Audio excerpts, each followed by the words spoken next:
આવનારા સ્થાનિક સ્વરાજ્યની ચૂંટણી પહેલા જ કોંગ્રેસમાં જૂથવાદ અને રાજીનામા પડી ગયા છે, તો બીજી તરફ કોંગ્રેસ દ્વારા સુરતમાં જન આક્રોશ યાત્રાનું વિવિધ મુદ્દાઓ સાથે આયોજન કરાયું હતું, જેમાં ગુજરાત કોંગ્રેસના નેતાઓ મોટી સંખ્યામાં ઉમટી પડ્યા છે। ગુજરાતમાં આવનાર સમયમાં સ્થાનિક સ્વરાજ્યની ચૂંટણી આવી રહી છે, જોકે તે પહેલા જ ગુજરાત કોંગ્રેસમાં ભાંગફોડ કરો કે ભૂકંપ જેવો મળ્યો છે।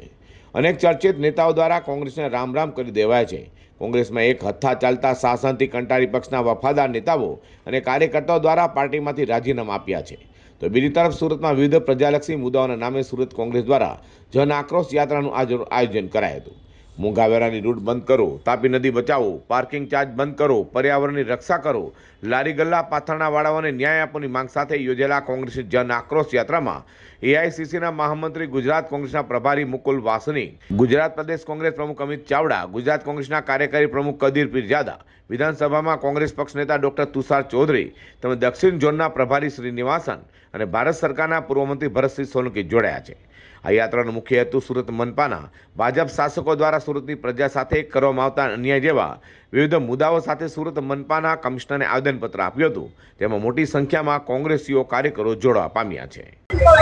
જે પ્રકારે ભારતીય જનતા પાર્ટીનું શાસન દેશમાં અને ગુજરાતમાં ચાલી રહ્યું છે અને જેના કારણે સમગ્ર દેશ, ગુજરાત અને આજે સુરતમાં લોકોના પ્રશ્નો ઉત્તરોત્તર વધતા જાય છે, મુશ્કેલીઓ વધતી જાય છે। સુરત ગુજરાતનું આર્થિક કેપિટલ, એનો અર્થ કે સુરતની પ્રજા ગુજરાતમાં સૌથી વધારે સુખી, આનંદમાં હોવી જોઈએ, ખુશી હોવી જોઈએ, એને બદલે સૌથી વધારે ત્રસ્ત થઈને અનેક પ્રશ્નોથી જ્યારે મુશ્કેલીમાં મુકાઈ ગઈ છે, એના સંદર્ભમાં ભારતીય જનતા પાર્ટીના આપખુદ શાસનના કારણે વહીવટી તંત્રના ભ્રષ્ટાચાર, ગરીબ અને મધ્યમ વર્ગના લોકોને સહન કરવાનું જે થયું છે,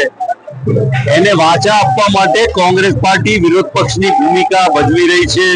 સુરત કોંગ્રેસમાં જાણે જૂથવાદ ચરમસીમાએ પહોંચ્યું હોય તેવા આક્ષેપો કરાઈ રહ્યા છે, જોકે જન આક્રોશ યાત્રામાં જાણે એક જ જૂથના કોંગ્રેસીઓ દેખાયા હોવાની ચર્ચા પણ જોવા મળી રહી છે।